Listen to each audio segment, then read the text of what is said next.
Hello दोस्तों, आप सभी का सक्सेस प्लस के इस ऑनलाइन प्लेटफॉर्म पर हार्दिक स्वागत है। आज का हमारा टॉपिक है एक्सपेंडेड फॉर्म तथा असेंडिंग एंड डिसेंडिंग ऑर्डर। ठीक है, पहला टॉपिक क्या रहेगा हमारा एक्सपेंडेड फॉर्म, जिसको हिंदी में विस्तारित रूप बोलते हैं, और दूसरा टॉपिक रहेगा हमारा असेंडिंग एंड डिसेंडिंग ऑर्डर। ठीक है, जैसा कि आपको पता है सीटेट के फर्स्ट पार्ट में मैथ्स में असेंडिंग ऑर्डर तथा एक्सपेंडेड फॉर्म से कई बार एक आध क्वेश्चन पूछ लिया जाता है।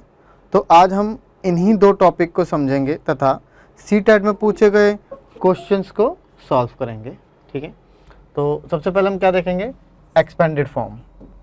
क्या देखेंगे, एक्सपेंडेड फॉर्म। एक्सपेंडेड फॉर्म क्या होती है? ठीक है, एक्सपेंडेड का मतलब है एक्सपेंड करना, फैलाना, विस्तार करना, बड़ा करना। ठीक है, अच्छा, एक्सपेंडेड फॉर्म को हम कैसे भी लिख सकते हैं, सम ऑफ प्लेस वैल्यूज़। जो भी नंबर्स की प्लेस वैल्यूज़ है उनको सम करके, ऐड करके, ठीक है, ऐड करके हम क्या कर लिख सकते हैं, उनके एक्सपेंडेड फॉर्म लिख सकते हैं।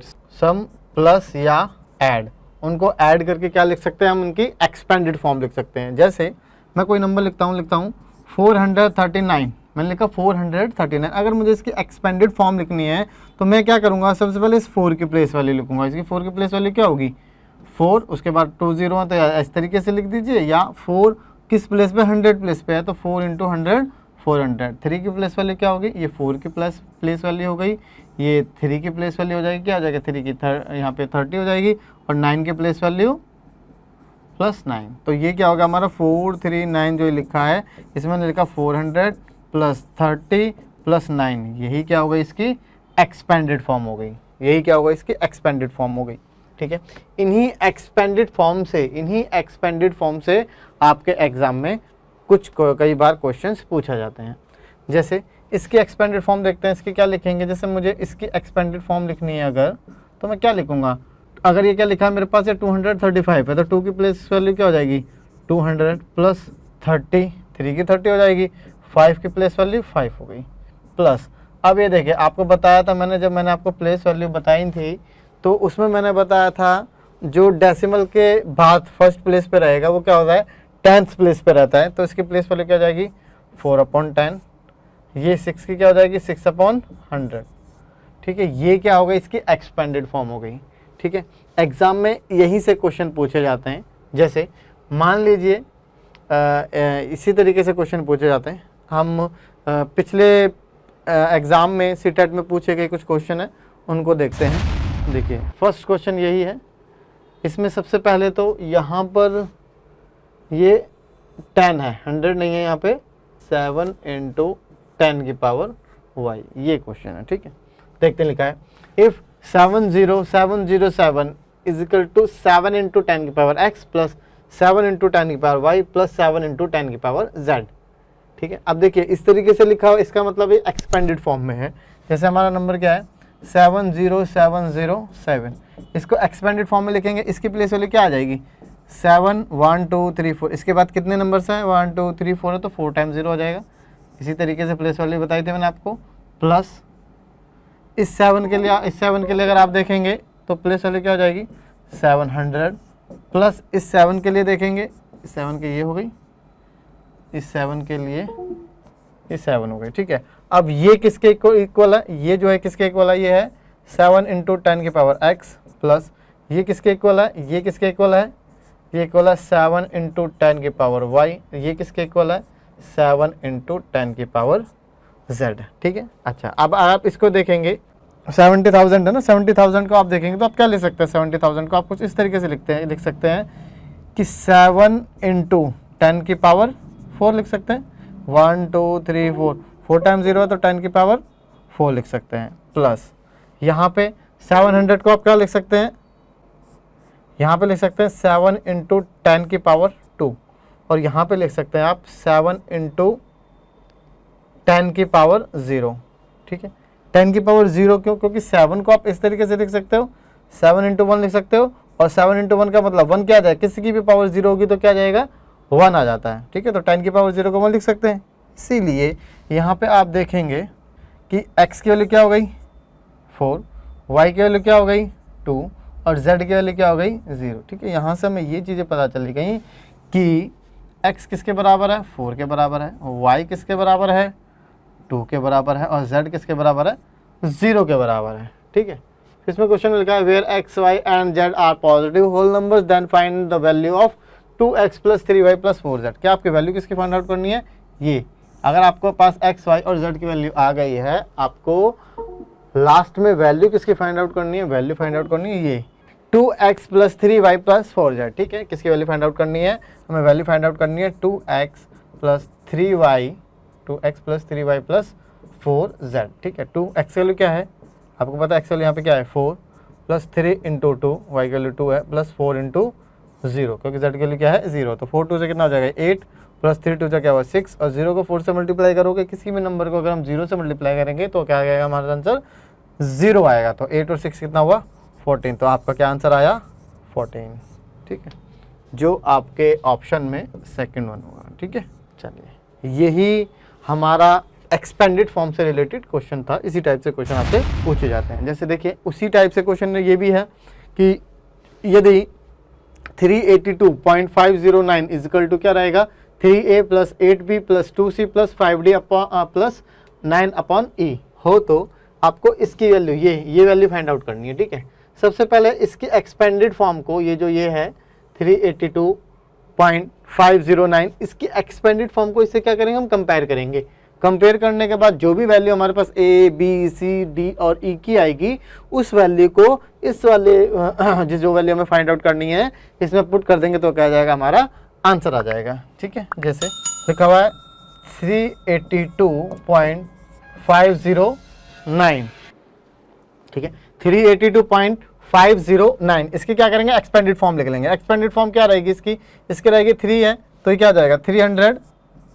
आपको पता है डेसिमल जो है, ये डेसिमल, इससे इधर वाले नंबर्स की जब हम प्लेस वैल्यूज निकालते हैं तो इसको हम काउंट नहीं करते। ये कौन सा प्लेस हमारा, 1s place, 10s place, 100 place. तो 3 क्या हो जाएगा 300, 8 का क्या हो जाएगा हमारा 80, प्लस 2 का क्या आ जाएगा 2, प्लस इस 5 की प्लेस वैल्यू क्या आ जाएगी, 10s प्लेस पर है तो 5/10, 0 की कोई वैल्यू नहीं होगी। उसके बाद 9 कौन से प्लेस पर है, ये 10s प्लेस पर है, 100 प्लेस पर है, ये 1000 प्लेस पर है, तो 9/1000। ठीक है, 9/1000 हो जाएगा। अब हमें क्या करना है, इसकी ये जो हमारा अभी हमारी एक्सपेंडेड फॉर्म आई है, इसको किससे कंपेयर करना है, इसको कंपेयर करना है हमें 3a plus 8b plus 2c plus 5d plus 9/e, इससे हमें क्या करना है, इसको कंपेयर करना है। ठीक है, अच्छा, अब 300 को 3a से कंपेयर करोगे तो 300 को आप क्या ले सकते हो, 3 × 100 लिख सकते हो, 3 × 100 लिख सकते हो। इसका मतलब क्या है, 3 की जगह तो ये हो गया, a की वैल्यू क्या आ गई हमारी 100 आ गई, प्लस 80 को क्या ले सकते हो आप, यहाँ पे 8 है ना, इसलिए 8 के फैक्टर में इनको तोड़ लेते हैं, 8 × 10। जैसे यहाँ पे 3 था, 3 के फैक्टर में तोड़ लिया, इसको 8 है तो 8 के फैक्टर में तोड़ लिया, 8 × 10, 8 तो 8 के बराबर हो गया, तो b की वैल्यू क्या आ गई यहाँ पे हमारी 10 आ गई। c, अब देखिए 2 को इसको 2c को इसको 2 के फैक्टर में तोड़ेंगे तो 2 × 1 लिख सकते हो आप, हाँ बिल्कुल लिख सकते हैं। तो 2 की जगह 2 हो गया, और तो c की वैल्यू क्या आ गई 1 आ गई। अब ये 5/10 है, 5/10 में देखो 5 × d है, इसको d के उसमें तोड़ेंगे 5 में, तो 5 × 1/10 लिख सकते हो। अगर आप देखोगे 5 × 1/10 लिखेंगे, इसको सॉल्व करोगे तो क्या आ जाएगा हमारा 5 × 1 = 5 और ऊपर नीचे 10 आ जाएगा, 5/10 आ जाएगा।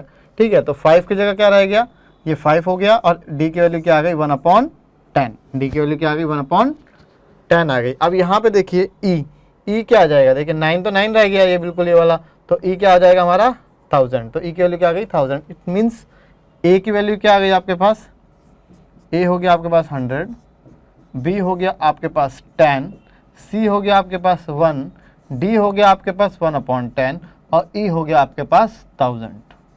ठीक है, ये वैल्यूज हो गई। अब जब हमें इनकी वैल्यूज पता चल गई a, b, c, d और e की, अब क्या करेंगे, इन वैल्यूज को इसमें पुट कर देंगे, इसमें पुट कर देंगे और देखेंगे हमारा आंसर क्या आएगा। चलिए पुट करते हैं। लिखा है 2a plus 5b plus 3c plus 4d plus e।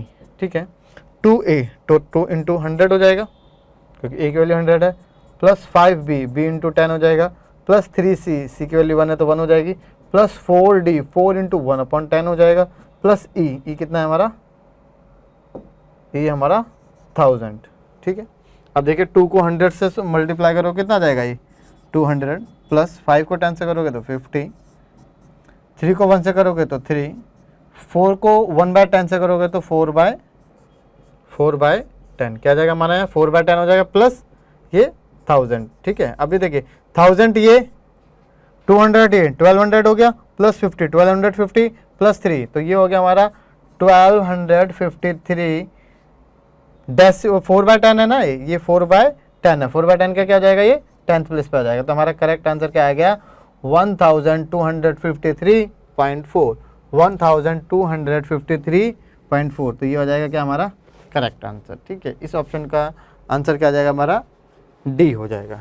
ठीक है, अगर इस बार भी अगर सीटेट के एग्जाम में एक्सपेंडेड फॉर्म से क्वेश्चन आता है तो कुछ इसी टाइप का आएगा। ठीक है, उसमें क्या करना पड़ेगा आपको, पहले उस नंबर की एक्सपेंडेड फॉर्म निकालनी पड़ेगी, एक्सपेंडेड फॉर्म को जिस नंबर जो भी दिया उसे कंपेयर करके वैल्यू निकाल लीजिए, फिर उस वैल्यू को इसमें पुट करके आप क्या कर देंगे, उसका आंसर फाइंड आउट कर देंगे। ठीक है, नेक्स्ट है हमारा, नेक्स्ट टॉपिक मैंने भी आपको बताया था असेंडिंग एंड डिसेंडिंग ऑर्डर। ठीक है, सबसे पहले हम असेंडिंग ऑर्डर की बात करेंगे।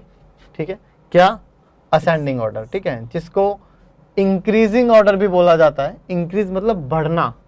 ठीक है, असेंडिंग ऑर्डर आरोही क्रम, इंक्रीजिंग ऑर्डर या बढ़ते क्रम। इसमें क्या करेगा, सबसे पहले सबसे छोटी संख्या लिखी जाएगी, फिर उससे बड़ी, फिर उससे बड़ी, फिर उससे बड़ी, इस तरीके से संख्या लिखी जाएंगी। जैसे हम मान के चलते हैं, हम काउंटिंग लिखते हैं 1 2 3 4 5 तो ये क्या हमारी असेंडिंग ऑर्डर में है। ठीक है, सबसे पहले सबसे छोटा नंबर लिखा गया है, फिर उससे बड़ा, फिर उससे बड़ा, फिर उससे बड़ा और लास्ट में सबसे बड़ा। तो यही क्या है हमारा असेंडिंग ऑर्डर है, इंक्रीजिंग ऑर्डर है। ठीक है, जैसे हम मतलब किसी बेस पर खड़े हैं और यहाँ से ऊपर की तरफ बढ़ते जा रहे हैं इस तरीके से, तो ये क्या है कहलाएगा हमारा असेंडिंग ऑर्डर कहलाएगा। ठीक है, जैसे आप देखेंगे, ये देखिए एक ग्राफ है, मान लीजिए ये व्यक्ति यहाँ पर, ये व्यक्ति इस सीढ़ी के ऊपर खड़ा है, यहाँ पर खड़ा है, उसके बाद ये इस सीढ़ी पे जाएगा, मतलब सबसे नीचे था, ये सबसे छोटी सीढ़ी पे था, फिर उससे बड़ी सीढ़ी पे गया, फिर उससे बड़े पे गया, फिर इधर, फिर इधर, फिर इधर, फिर इधर, फिर लास्ट में ये जब यहाँ ये टॉप पे पहुँच जाएगा तो ये क्या कहलाएगा हमारा असेंडिंग ऑर्डर कहलाएगा। ये फॉर्म पहले यहाँ, फिर यहाँ, फिर यहाँ पे आया, फिर ये यहाँ पे आएगा, फिर यहाँ पे, फिर लास्ट में जब ये यहाँ टॉप पे पहुँच जाएगा तो ये क्या कहलाएगा हमारा असेंडिंग ऑर्डर कहलाएगा, इंक्रीजिंग ऑर्डर कहलाएगा। ठीक है, इसी तरीके से इसका अपोजिट रहता है डिसेंडिंग ऑर्डर, जिसमें क्या करते हैं हम डिसेंडिंग ऑर्डर मतलब डिक्रीजिंग ऑर्डर, डिक्रीज होना है, घटना है, कम होना है। कम होने के लिए सबसे पहले आपके पास सबसे बड़ा होना चाहिए, कम होने के लिए सबसे पहले आपके पास क्या होना चाहिए, सबसे बड़ा होना चाहिए, उससे छोटा, फिर उससे भी छोटा, फिर उससे भी छोटा, फिर सबसे छोटा। तो ये क्या कहलाएंगे हमारे डिसेंडिंग ऑर्डर कहलाएंगे, अवरोही क्रम कहलाएंगे। अब देखिए ये बिल्कुल एक ऑर्डर में, ज़रूरी नहीं है कि ऑर्डर में ही रहे। अगर मैंने कोई डिजिट लिख दिया 9 10 5 3 2 1, ठीक है, ये मैंने कुछ डिजिट लिख दिया और मैंने इनको बोला इनको डिसेंडिंग ऑर्डर में लिखो, तो इसमें देखेंगे आप सबसे बड़ा क्या है, सबसे बड़ा हमारा क्या 10, तो ठीक है 10 लिखा जाएगा सबसे पहले। डिसेंडिंग ऑर्डर का मतलब होता है घटते क्रम, घटते क्रम घटेंगे तभी जब आप सबसे पहले बड़ा लिखेंगे।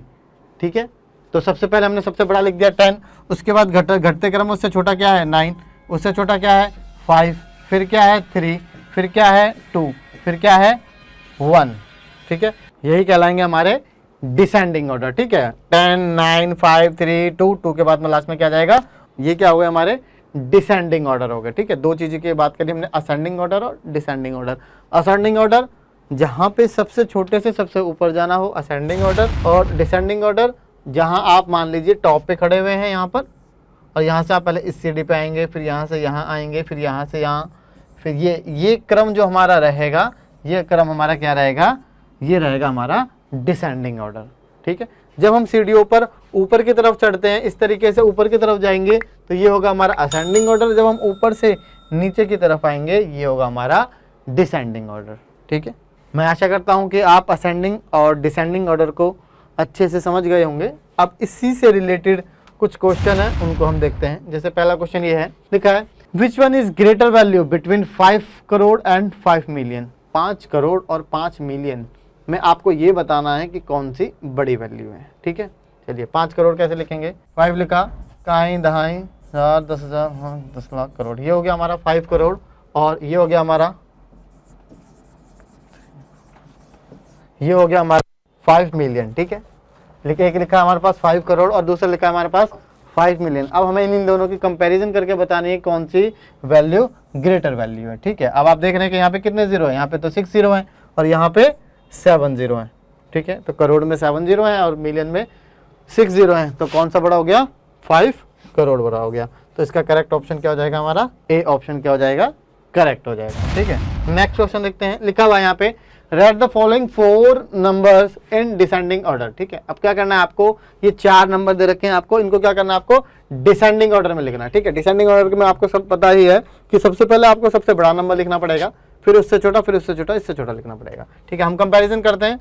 अब कंपैरिजन करेंगे तो आप देखेंगे यहाँ पे देखिए 4 है, ये 4, ये 4, ये 4, इससे हमें कुछ पता ही नहीं चला कि कौन सा बड़ा है और कौन सा छोटा है। ठीक है, उसके बाद देखते हैं, नहीं पहला तो आप अंक डिजिट को काउंट कर लीजिएगा। जैसे यहाँ पे 1 2 3 4 5 6 7 7 डिजिट, सभी में 7 डिजिट है। Option A B C D चारों ऑप्शन में क्या है, 7 डिजिट है। तो इसमें आप नहीं पता कर सकते कि कौन सा बड़ा और कौन सा छोटा है, तो हम क्या करेंगे, इन डिजिट की कंपैरिजन करेंगे। जैसे हमने 4 की कंपैरिजन करी, यहाँ से कुछ नहीं पता चला क्योंकि 4 क्या है, सभी में है। उसके बाद 2, ये 2 2 2 2, इससे भी कुछ नहीं पता चला। ये 0 0 0 0, इससे भी कुछ नहीं पता चला। उसके बाद है 3 3 3 3, अच्छा इससे भी कुछ नहीं पता चला कि कौन सा बड़ा है कौन सा छोटा। यहाँ से पता चलेगा, देखिए क्या है, यहाँ 5 है, यहाँ 6 है, 7 है, 6 है, तो इसका मतलब जो 7 वाला है वो तो क्या हो गया, सबसे बड़ा हो गया। तो मतलब पहले ऑप्शन में क्या जाएगा, थर्ड आ जाएगा। ठीक है, ये हो गया। चलिए उसके बाद देखते हैं, यहाँ 6 है, यहाँ 6 है, इन दोनों में हमें अभी नहीं पता चला क्या है। और ये पता चल गया कि वो जो फर्स्ट ऑप्शन है ये क्या होगा, सबसे छोटा होगा। 5 से पता चल गया सबसे छोटा होगा। अब यहाँ पे क्या बचा, अब हमें इसकी, ये वाले की, बी ऑप्शन की और फोर्थ ऑप्शन की क्या करनी, कंपैरिजन करनी कि कौन सा बड़ा है कौन सा छोटा है। 6 के बाद यहाँ पे 7 है, यहाँ पे 5 है, जाहिर सी बात है ये बड़ा हो गया। तो पहले सबसे बड़ा आंसर नंबर क्या है हमारा, थर्ड प्लेस पे जो है, उसके बाद फोर्थ प्लेस वाला, उसके बाद सेकंड प्लेस वाला, फिर फर्स्ट प्लेस वाला, उसके बाद फर्स्ट प्लेस वाला। तो आपका करेक्ट आंसर हो जाएगा 3 4 2 1, ये सेकंड वन क्या हो जाएगा, आपका करेक्ट आंसर हो जाएगा।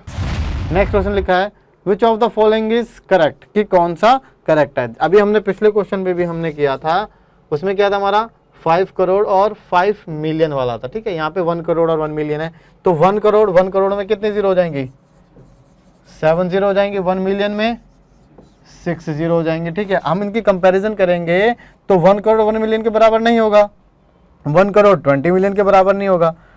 ठीक है, तो 1 करोड़ यहाँ पे देखिए 1 करोड़ है, ये क्या है, ये मिलियन है। आपको पता है अगर इसको आप इंटरनेशनल सिस्टम में, अगर आप इसको इंटरनेशनल सिस्टम में काउंट करेंगे तो क्या लिखा जाएगा, ये 1 करोड़ लिखा है ना, इसको लिख के इंटरनेशनल करेंगे तो क्या लिखा जाएगा, 1 10 100 1000 10,000 मिलियन 10 मिलियन। तो 1 करोड़ किसके बराबर होगा, 10 मिलियन के। ठीक है, तो करेक्ट आंसर क्या हो जाएगा हमारा, सी ऑप्शन हमारा करेक्ट हो जाएगा कि 1 करोड़ किसके बराबर होगा, 10 मिलियन के बराबर होगा। Arrange the following numbers in descending order, arrange the following numbers in descending order. ये नंबर्स इन किसको किस में करना है, हमें डिसेंडिंग ऑर्डर में करना है। ठीक है, तो आप इसे तो जाहिर सी बात है, मतलब डायरेक्ट ही पता चला ये कितना है, 40 है, ये 4 है, ये 45 है, ये 400 है। ठीक है, तो सबसे बड़ा क्या हो जाएगा, 400 हो जाएगा, मतलब फोर्थ प्लेस। उसके बाद फोर्थ प्लेस, उसके बाद क्या हो जाएगा, 45 हो जाएगा थर्ड प्लेस। उसके बाद क्या हो जाएगा, 40 हो जाएगा फर्स्ट प्लेस। उसके बाद 4 हो जाएगा तो सेकंड प्लेस पे। तो करेक्ट आंसर क्या हो जाएगा आपका, D1 क्या हो जाएगा, इसका करेक्ट आंसर हो जाएगा। फाइंड द स्मॉलेस्ट नंबर, इसमें से क्या बताना है आपको, सबसे स्मॉलेस्ट नंबर बताना है, सबसे छोटा नंबर बताना है। तो यहाँ आप देखेंगे डेसिमल से पहले यहाँ 0 0 0 3, तो ये तो सबसे बड़ा हो गया, इसको काट दीजिए, ऑप्शन से चला गया। उसके बाद 0 0 0, इसमें भी कुछ नहीं पता चला कौन सा बड़ा है कौन सा छोटा है। यहाँ 3 3 0, तो सबसे छोटा नंबर क्या हो गया, ये 0 वाला। तो ये क्या हो गया आपका करेक्ट आंसर हो गया। ठीक है, स्मॉलेस्ट नंबर क्या होगा, 0.0037, छोटा सबसे स्मॉलेस्ट नंबर होगा 0.0037, ये क्या होगा हमारा स्मॉलेस्ट नंबर होगा। ठीक है, नेक्स्ट क्वेश्चन देखते हैं, which of the following is at third place when the numbers are arrange in ascending order. क्या इन नंबर्स को जब असेंडिंग ऑर्डर में रिप्रेजेंट किया जाएगा तब आपका थर्ड प्लेस पे कौन सा नंबर आएगा। ठीक है, चलिए इसको कंपेयर करते हैं। तो ये देखिए क्या है यहाँ पे 7 7 7 7 7, ये 7 7 7 7 और ये 0, तो ये सबसे स्मॉलेस्ट हो गया, स्मॉलेस्ट हो गया। तो असेंडिंग ऑर्डर में ये फर्स्ट सेकंड थर्ड फोर्थ और फिफ्थ, ये 5 प्लेस है। इन 5 प्लेस में से ये 0 क्या आ जाएगा, फर्स्ट प्लेस पे आ जाएगा, 0.77 क्या आ जाएगा फर्स्ट प्लेस पे आ गया, तो ये यहाँ से हमारे यहाँ से कट गया। उसके बाद डेसिमल के बाद वाला नंबर देखेंगे, क्या यहाँ पे 0770, ठीक है। अब छोटे में आप देखेंगे मतलब उससे बड़ा क्या होगा, उससे बड़ा क्या होगा, या तो इसमें से कोई नंबर होगा या इसमें से कोई नंबर होगा। तब इन दोनों की कंपैरिजन कर लेते हैं। नेक्स्ट सेकंड प्लेस पे नंबर यहाँ 7 है, यहाँ पे क्या है 7 है और यहाँ पे क्या है 0, तो जाहिर सी बात है ये छोटा हो गया, तो सेकंड प्लेस पे क्या आ जाएगा 7.007। थर्ड प्लेस पे क्या आ जाएगा, ये फर्स्ट प्लेस पे आ गया, ये सेकंड प्लेस पे आ गया।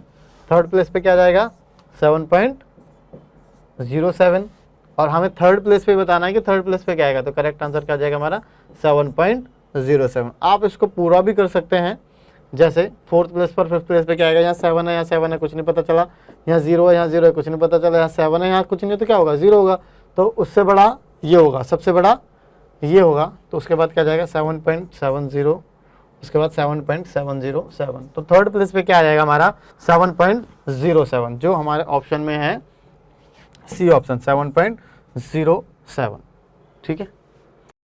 आज के लिए बस इतना ही, मिलेंगे आपसे अगली वीडियो में, धन्यवाद।